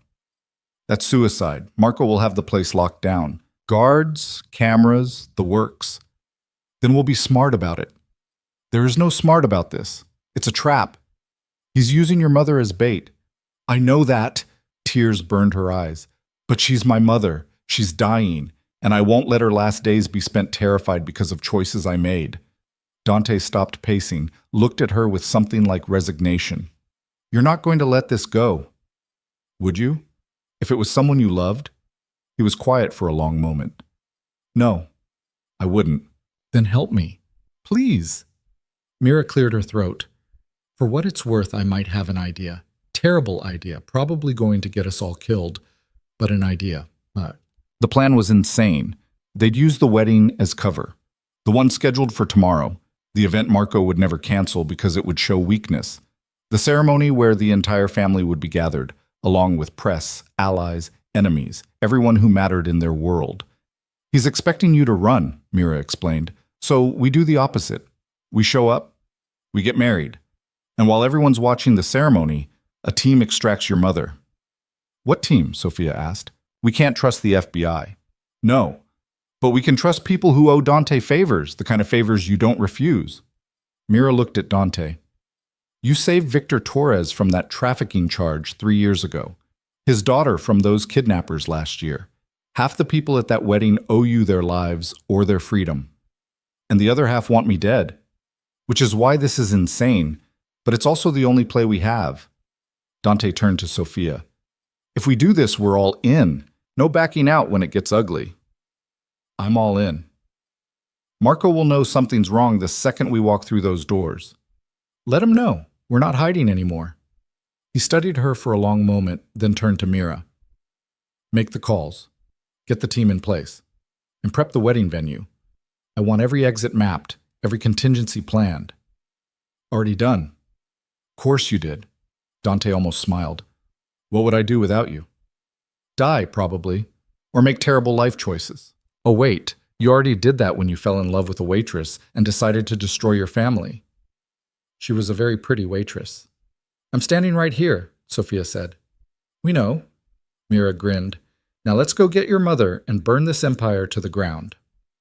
The wedding venue was exactly as Sophia remembered. The cathedral where they'd planned the ceremony back when it was all a lie. Now walking up those same steps with Dante, knowing her mother's life hung in the balance, it felt surreal. Smile, Dante murmured. Cameras are already here. She smiled, waved, played the excited bride while her stomach churned. Inside, the cathedral was packed. Every important family, every ally, every enemy. And at the front, in the place of honor, sat Marco Salvatore with an expression that promised violence. He knows, Sophia whispered. Of course he knows. But he can't act, not here, not with all these witnesses. Dante's hand tightened on hers. We just need to survive the ceremony. Then extraction team gets your mother, and we're gone. And if something goes wrong, then we improvise. They'd reached the front of the cathedral. The priest waited, looking nervous. Junior sat in the front row, leg in a cast, murder in his eyes. The ceremony began. Sophia barely heard the words. She was too focused on the exits Mira had mapped. The faces in the crowd, who was armed, who was watching too closely, who looked ready to move. The rings, the priest said. Dante slid a band onto her finger. Not the obscene engagement rock, but something simpler, more real. Her hand shook as she did the same for him. Do you, Dante Salvatore, take this woman to be your lawfully wedded wife? I do. And do you, Sophia Russo, take this man to be your lawfully wedded husband? This was it, the moment everything became irrevocable. I do. Then by the power vested in me, I now pronounce you. The cathedral doors exploded inward. Federal agents poured through, weapons drawn, voices shouting commands that echoed off stone walls. Nobody move! FBI! Chaos erupted. People screaming, running for exits that were already blocked. Marco on his feet, face purple with rage. Junior trying to flee and being tackled by 3 agents. Dante pulled Sophia close as the world went mad around them. The arrests, she breathed. They're early. No, they're exactly on time. Dante's voice was grim. I moved up the timeline. Couldn't risk Marco having advance warning. But the extraction team is already in position. They have your mother. She's safe. Relief made her knees weak. You knew. This whole time you knew the FBI would be here. I planned it. This wedding, this moment, it was the only way to get everyone in one place, to protect you while ending this. He cupped her face. I'm sorry I didn't tell you, but I needed your fear to be real. Your surprise. Otherwise Marco would have seen through it. She should be angry, should feel manipulated. Instead, she kissed him, hard and desperate, while federal agents arrested his father 10 feet away. When they broke apart, Marco was being led past them in handcuffs. He stopped, looked at Dante with pure hatred. You'll regret this. Blood doesn't forgive betrayal. Good thing I stopped caring about your forgiveness years ago. Dante's arm tightened around Sophia. I chose her over you, and I'd do it again. Marco spat at their feet. The agents dragged him away. Junior was next, hobbling on his cast, screaming threats that grew fainter as they took him out. The cathedral emptied slowly. By the time the last agents filed out, it was just Dante and Sophia standing at the altar like shell-shocked survivors. So, Sophia said finally, we're married. Legally, yes, though I don't think this is how you pictured your wedding day. I pictured Romano's Bistro until I died. This is definitely an upgrade. Despite everything, he laughed. Your bar is devastatingly low. Lucky for you. An agent approached, older woman, kind eyes. Mr. Salvatore, we need you to come with us, debriefing, processing, all the fun bureaucratic stuff. How long? Few hours, maybe overnight. She looked at Sophia. You're welcome to wait, or we can arrange transport. I'll wait. The agent nodded, started to leave, then turned back. For what it's worth, what you did today took guts. Both of you. When they were alone again, Dante pulled Sophia close. Last chance to run, he said. Annul the marriage, take your money, disappear into a normal life. Is that what you want? I want you safe, happy, everything I can't guarantee. Then stop trying to guarantee things and just be with me. It won't be easy. Witness protection, new identities, looking over our shoulders for the rest of our lives. Sounds terrible. It will be. Then we'll be terrible together. She rested her head against his chest, heard his heart pounding. I love you, even though you're a manipulative bastard who planned an entire FBI raid around our wedding ceremony. I love you too, even though you're reckless and stubborn and just agreed to marry someone in witness protection. Guess we're both idiots. Catastrophically. They stood there in the empty cathedral, holding each other while their old lives burned down around them. And somehow, despite everything, it felt like the beginning of something worth fighting for. The debriefing lasted 3 days. Sophia spent most of that time in a safe house with her mother, both of them under federal protection, while Dante gave testimony that would dismantle his father's empire piece by piece. Her mother was weaker than she'd been before Marco moved her, the stress having taken its toll, but alive, breathing, safe. You married him, her mother said on the second day, looking at the simple band on Sophia's finger. For real this time. For real this time. And you love him? It wasn't a question, but Sophia answered anyway. More than I thought I could love anyone, which is either the smartest or stupidest thing I've ever done. Her mother smiled, that same knowing smile she'd worn when Sophia was 16 and insisted she wasn't interested in the boy next door. Love's always both. That's what makes it worth it. Even when it's complicated? Especially then. Easy love doesn't teach you anything. Her mother reached for Sophia's hand, squeezed with what little strength she had left. You were invisible your whole life, baby. People looked through you like you were glass. But he sees you, really sees you. That's rare. Don't let fear ruin it. What if I'm not strong enough? For what comes next? You took on a crime boss, survived his family, and helped bring down an empire. I think you'll manage. When Dante finally returned on the fourth day, he looked hollowed out. 3 days of reliving every crime, every betrayal, every terrible thing he'd witnessed or participated in had carved lines into his face that hadn't been there before. Sophia met him at the door, pulled him into her arms without a word. He held on like she was the only solid thing in a world that had gone liquid. "It's done," he said finally. "All of it. The testimony, the evidence, everything they need to put Marco and Junior away for the rest of their lives. And you?" "Witness protection starts next week. New names, new location, new everything." He pulled back to look at her. "Last chance to change your mind. Stop offering me exits. I have to. Sophia, this is permanent. Once we disappear, we can't come back. Can't contact anyone from our old lives. Your friends, I didn't have friends. I had coworkers who barely knew my name and a life that was killing me slowly." She cupped his face. "You gave me a reason to be more than invisible. I'm not giving that up. What about your mother?" That was the knife in her chest, the one choice that actually hurt. "She's coming with us. As long as she can. As long as—" Sophia's voice cracked. "The doctors say maybe 6 months, maybe less. Then we'll make them count." They spent the next week preparing. New identities, Daniel and Sophie Morgan, married couple relocating for work. New histories, new backgrounds, new everything. The Marshalls were thorough, drilling them on their cover stories until they could recite them in their sleep. "You met in college," the handler said. "Both of you studied business. Married 5 years, no kids. Daniel works in consulting, Sophie in nonprofit management. Your mother's name is Margaret Ross, no relation to your previous identity. She's moving with you for end-of-life care." It was strange, putting on someone else's life like a coat, but Sophia had been doing that for months. At least this time, the person she was pretending to be got to keep Dante. The location they chose was a small coastal town in Oregon, far from New York, far from the life they'd left behind. The house the Marshalls arranged was modest, nothing like the mansion, but it had a view of the ocean and a front porch where her mother could sit and watch the waves. "It's perfect," her mother said when they first arrived, her voice barely above a whisper. And for a while it was. They fell into routines that felt almost normal. Dante working from home, consulting for companies that didn't know his real background.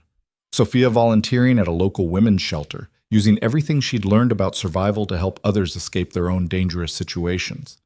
Her mother spending her good days on the porch, bad days in bed, but always surrounded by people who loved her. "Tell me something," Sophia said one night, lying in bed with Dante after her mother had finally fallen asleep. "Do you regret it? Burning everything down?" He was quiet for a long moment. "I regret that it took me so long. That I spent years building something rotten because I thought that's what family meant." His hand found hers in the darkness. "But I don't regret choosing you.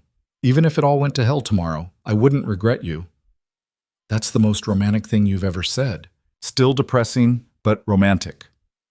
"I'm working on it. Work faster. I'm not getting any younger." He kissed her, soft and slow, and Sophia let herself believe that maybe, just maybe, they'd actually gotten away with it. Then the call came. 3 months into their new life, Dante's phone rang with a number he didn't recognize. He almost didn't answer. They'd been told not to, that any unknown contact could be a threat. But something made him pick up. "Hello?" "Dante." Mira's voice tight with fear. "We have a problem." His whole body went rigid. "How did you get this number?" "Long story. Listen, Marco's people found me. They know I helped you, and they're—" Her voice broke. "They're using me to get to you. They want a meeting, you and Sophia, tomorrow night, Pier 39 in Seattle." "That's a trap." "Obviously, but they said if you don't show, they'll start killing people you helped. Elena Castellano, Victor Torre, everyone who owes you a favor." A pause. "They have lists, Dante. Names, addresses, families, and they'll burn through every single one until you surface." Sophia sat up, reading the tension in Dante's posture. What's wrong? He covered the phone. Marco's people. They found Mira. How is that possible? The marshals said... The marshals were wrong. He went back to the call. Who's running this, Junior? Worse, your Uncle Luca. He got out on a technicality, and he's been systematically tracking down anyone connected to the family's collapse. Mira's breathing was ragged. Dante, he's not playing games. He's already killed 2 people. This is real. Then we run, disappear deeper. They'll find you. They found me, and I'm good at hiding. A bitter laugh. The only way this ends is if you end it. Dante closed his eyes. Mira, I know what I'm asking. I know what it means. But you're the only one who can stop this. He hung up, sat there in the darkness with the weight of impossible choices pressing down. We have to go, Sophia said. No, absolutely not. That's exactly what they want. And if we don't, innocent people die, people who helped us. She grabbed his arm. We can't hide from this. You taught me that. Running forever isn't living. I taught you survival. This is the opposite. No, this is finishing what we started. She met his gaze steadily. We burned down the empire, but we didn't kill the roots. Your uncle, whoever else survived, they're still out there, still dangerous, and they'll keep coming until we stop them. Or until they kill us. Maybe. But I'd rather die fighting than spend the rest of my life looking over my shoulder. Dante pulled her close, pressed his forehead to hers. When did you get so brave? When I met a man stupid enough to fall in love with a waitress and burn his whole world down for her. Kind of raised my standards for courage. Despite everything, he smiled. This is insane. All the best plans are. They told her mother the next morning. She took it better than expected, maybe because she'd already survived more than most people could imagine, or maybe because she simply didn't have the energy left to argue. You come back, she said, gripping Sophia's hand with surprising strength. Whatever happens, you come back to me. I didn't survive this long to die without saying goodbye properly. I will. I promise. And you, she looked at Dante. You keep her safe, or I'll haunt you. I mean it. Yes, ma'am. They drove to Seattle in silence, both running through scenarios, both knowing this could end a dozen different ways, and most of them were bad. The pier was exactly what Sophia expected. Isolated, dark, the kind of place where bodies disappeared and no one asked questions. Dante parked 2 blocks away, checked his gun for the 3rd time. The marshals know we're here, he said. I called them before we left. They'll have people in position. How close?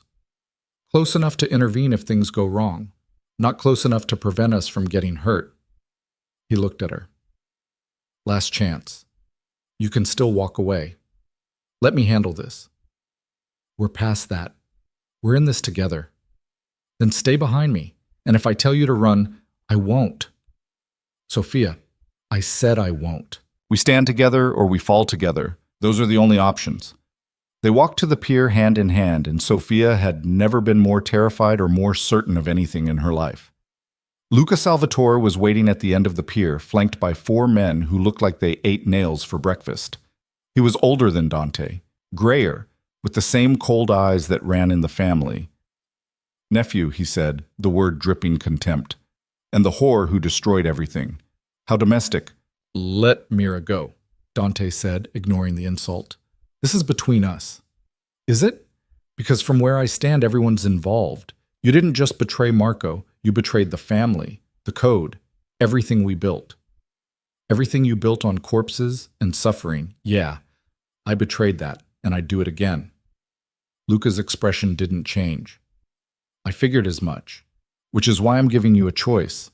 You can die here, tonight, quick and clean. Or you can watch everyone you've ever cared about die slowly while you live with the guilt. Or option 3, Sophia said, her voice steadier than she felt. We kill you and end this. Luca laughed. The waitress has teeth. I like that. Shame you won't live long enough to use them. Where's Mira? Dante's hand moved closer to his gun. Safe. For now.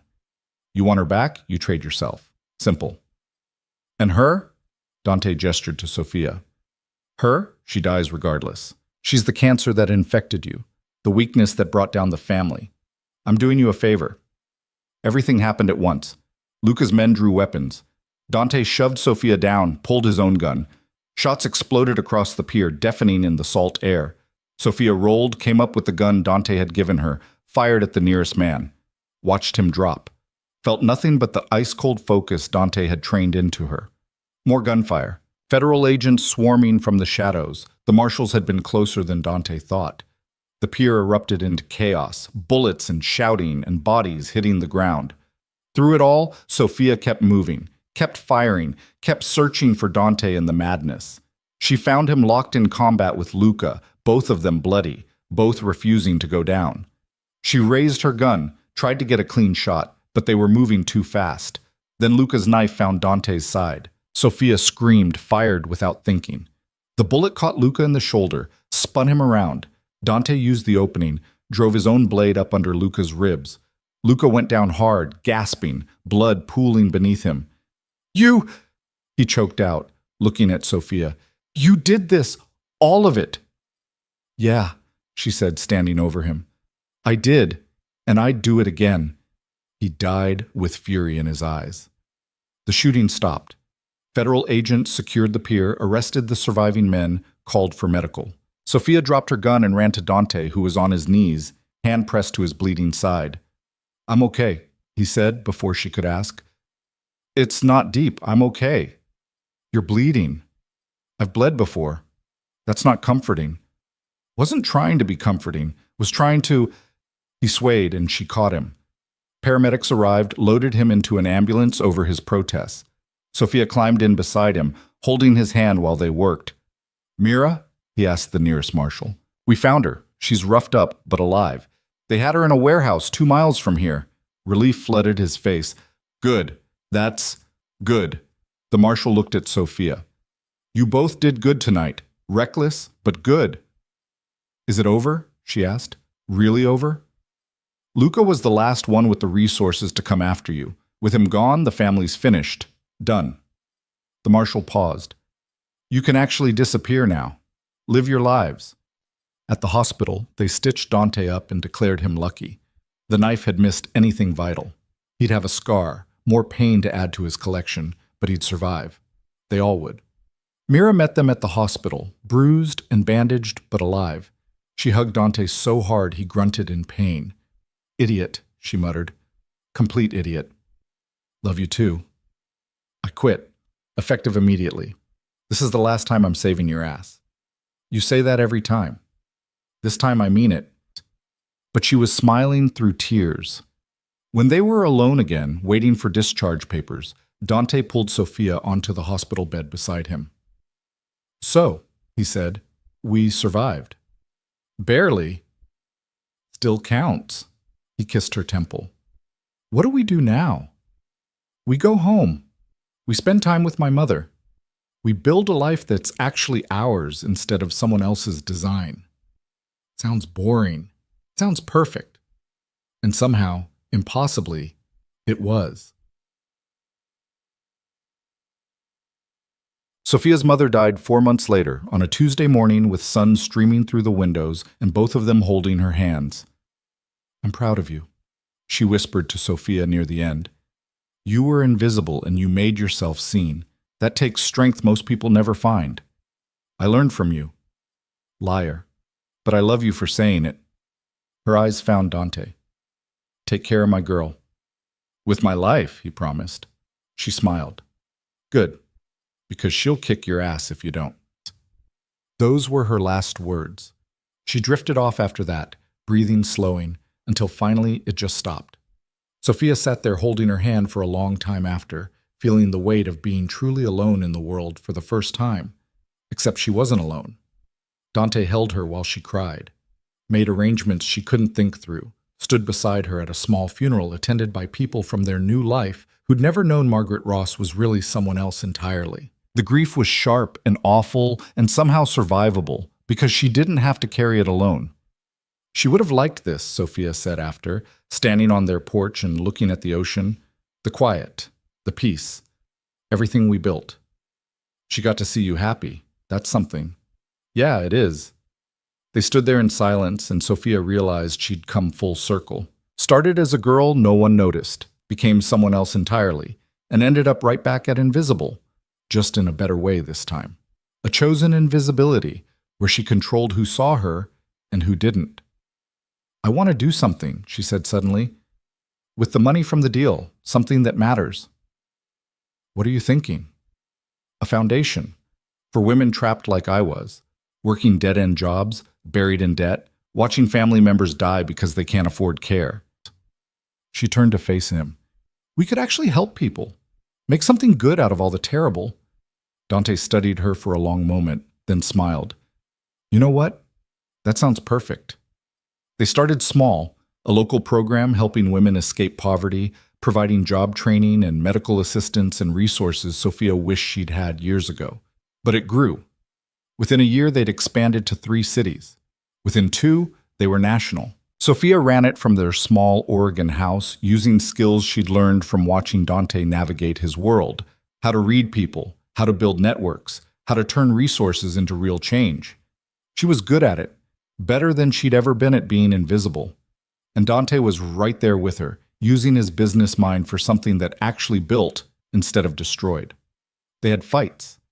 Real ones, not the careful disagreements of people afraid to push. Screaming matches about foundation direction, or whose turn it was to do dishes, or whether his paranoia about security was justified or excessive. They had reconciliations that usually involved Sophia pointing out he was being an idiot, and Dante admitting she was right with the grudging acceptance of a man not used to being wrong. They had moments of perfect quiet where they sat on the porch and watched the ocean and didn't need words to understand each other.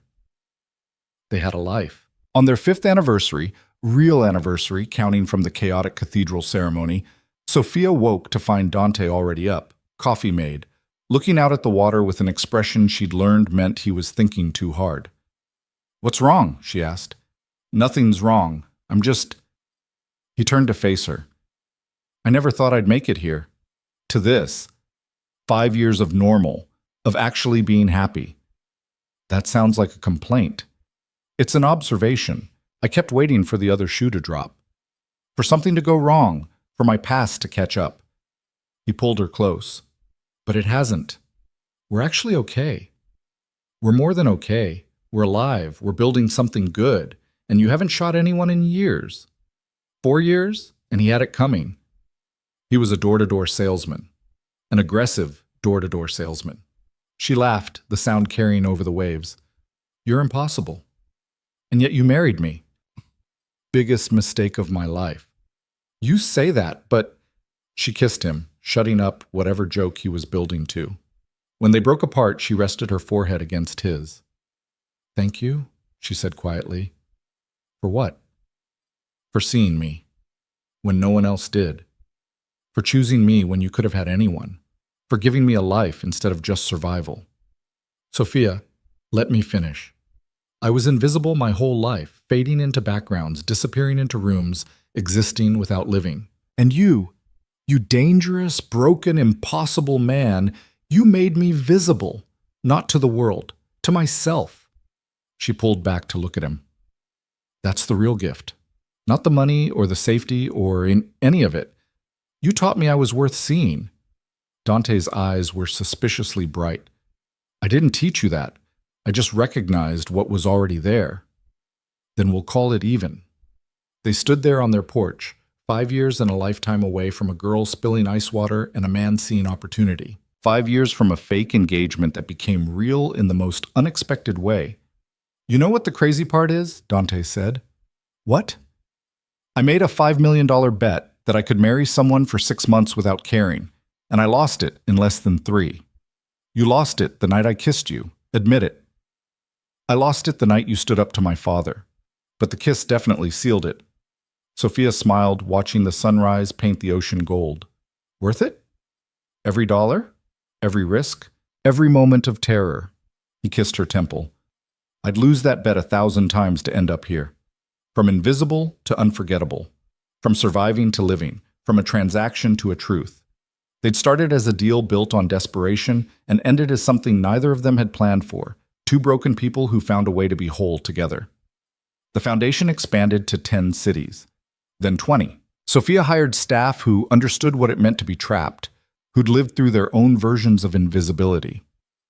They helped thousands of women find their way out of impossible situations, gave them resources and hope and futures they'd stopped believing in.